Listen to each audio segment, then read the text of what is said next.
Welcome to Post Whatever with Ken Nishikawa. I cover everything and nothing. And today, since it's the very first episode of this channel, I thought I'd come bearing gifts. Now, many of you may already be across this, actually, and it's hardly hot off the press stuff. But given what a thoroughly miserable business life has become of late, I thought I'd share it for the benefit of anyone who had the misfortune of missing it.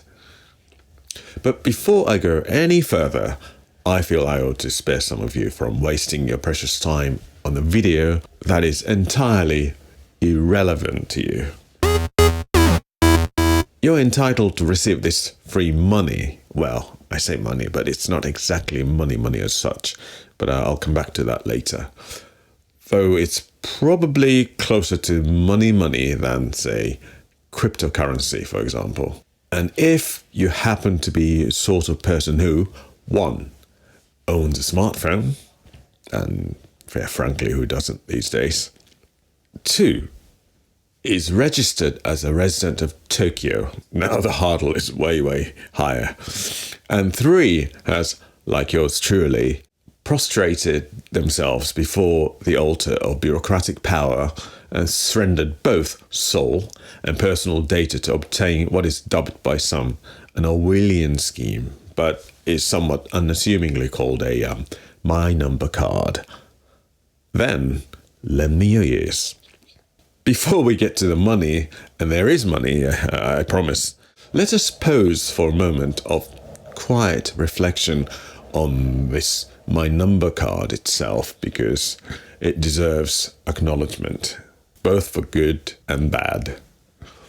Japan introduced the My Number system back in 2016, a national identification number, and then spend the better part of a decade gently begging you to actually use it. And for years, the Japanese government offered incentive after incentive to get people to sign up.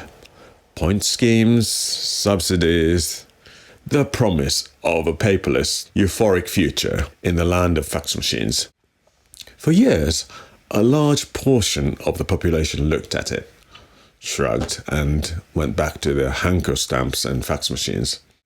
Well, I will confess that I held out for some time myself. The process of actually obtaining the card involves a trip to your local ward office, a photograph, and a set of PIN numbers that you will definitely and immediately forget.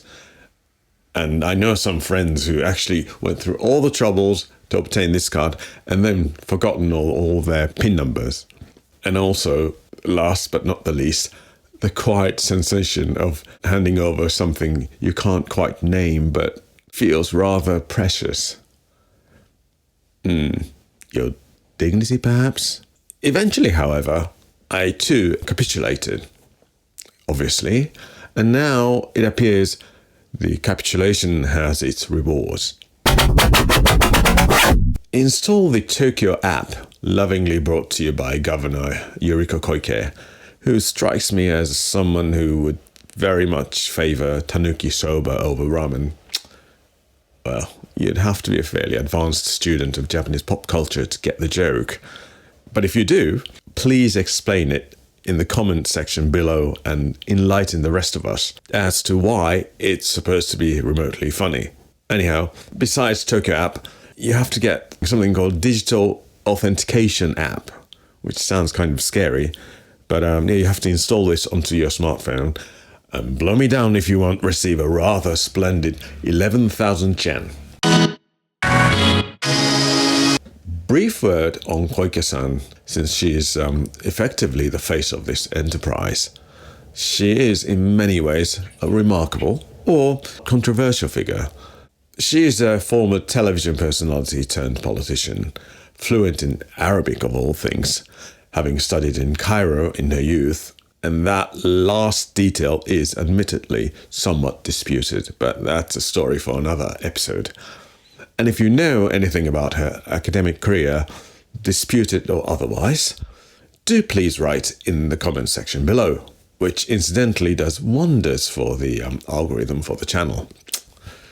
Anyhow, Mayor Koike is also possessed of an image consciousness that would impress even the most seasoned Westminster spin doctors. She swept into the Tokyo governorship in 2016 on a wave of reformist energy. Whether the app represents the apex of her legacy remains to be seen. However, the 11,000 yen is real. Now, the breathtaking, pointless complexity that afflicts every digital platform ever touched by the Japanese government or local authorities remains gloriously, defiantly intact. And yes, it will make your eye twitch. In fact, on the day the Tokyo app launched, the servers buckled almost immediately under the weight of presumably thousands of desperate Tokyoites, all simultaneously trying to claim their free money. Which is, if nothing else, proof that the human spirit remains undefeated, even in Japan. But look at it in this way. A smidge over 10,000 yen as reparations for that psychological torture and ordeal is really not to be sniffed at. This is, of course, entirely one man's opinion, my opinion, and the management accepts no liability whatsoever. Now, the funds. And here's where we must have a serious conversation about the Japanese points economy, the points culture, if you like, because nothing in this country can ever simply be money. What you receive is not yen, it is creatively named Tokyo points, which can then be exchanged into OPay points, or D points, or Rakuten points, or V points, depending on which particular digital wallet ecosystem you have already pledged your allegiance to. It is, in short, points that become other points.